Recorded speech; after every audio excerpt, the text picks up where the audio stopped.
ஒரு ட்ரிப்புக்கு எத்தன நாள் முன்னாடி நீங்க பேக் பண்ணுவீங்க? என் அம்மா வந்துட்டு 1 வாரம் முன்னாடியே பேக் பண்ணிருவாங்க. ஸோ, அந்த பேக்கிங் தான் நடந்துட்டுருக்கு. ஸோ, நான் எப்பயுமே லாஸ்ட் மினிட் பேக்கிங் தான். முந்தின நாள் தான் பேக் பண்ணுவேன். ஸோ, அன்னைக்கு நல்லா மழை பெஞ்சது. ஸோ, இந்த கிளாஸ் பேங்கிள் வந்துட்டு அம்மாவுக்கு முன்னாடியே நான் வாங்கி குடுத்துருந்தேன். பட் அம்மா போடவே இல்ல. இன்னைக்கு வந்துட்டு நான் கம்பல் பண்ணி போட வச்சேன். ஏன்னா, அந்த சாரீக்கு வந்துட்டு அந்த பேங்கிள் மேட்சா இருந்ததுனால. ஸோ, நான் ட்ரிப்க்கு முந்தின நாள் தான் பேக் பண்ணுவேன். பட் அதுக்கு முன்னாடி எல்லாத்தையும் செட் பண்ணி வச்சுருவேன். ஸோ, நெயில் பாலிஷ் எல்லாத்தையும் பக்காவா போட்டு முடிச்சுட்டு, சில ட்ரெஸ்ஸஸ்லாம் ஆல்ட்ரேஷன் பண்ண வேண்டியது இருந்தது. ஸோ, அதை நானே பண்ணேன். ஸோ, இது எனக்கு ரொம்ப பெரிய அச்சீவ்மெண்ட். ஸோ, எனக்கு சின்ன வயசுலேருந்தே என்னோடய ட்ரெஸ்ஸை நானே ஸ்டிச் பண்ணி போட்டுக்கணும் அப்படின்னு ரொம்ப ஆசை. பட் ஏதோ ஒரு காரணத்தினால ஸ்டிச்சிங் கற்றுக்காமலே இருந்தேன். அண்ட் இப்போ ஓரளவுக்கு கற்றுக்கிட்டேன்.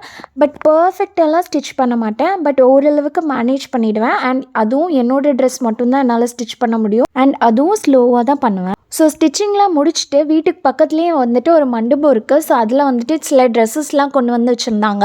ஸோ, அதை சும்மா பார்க்க போயிருந்தோம். நாங்கள் போன டைமில் நாங்கள் மட்டும்தான் அந்த மண்டபத்துலேயே இருந்தோம். வேறு யாருமே இல்லை. ஸோ, அதுக்கப்புறமா வந்துட்டு காலையிலேயே ப்ரஷஸ்லாம் க்ளீன் பண்ணி வச்சுருந்தேன். வெயிலில் காய வைக்கலாம் அப்படின்னு சொல்லிட்டு. ரொம்ப மழை பெஞ்சிட்டே இருந்தது. வெயிலே இல்லை. இப்படியே போயிட்டு இருந்தால் காயவே காயாது அப்படின்னு சொல்லிட்டு ட்ரையர்லேயே காய வச்சுட்டேன். ஸோ, அவ்வளோதான். பாய்.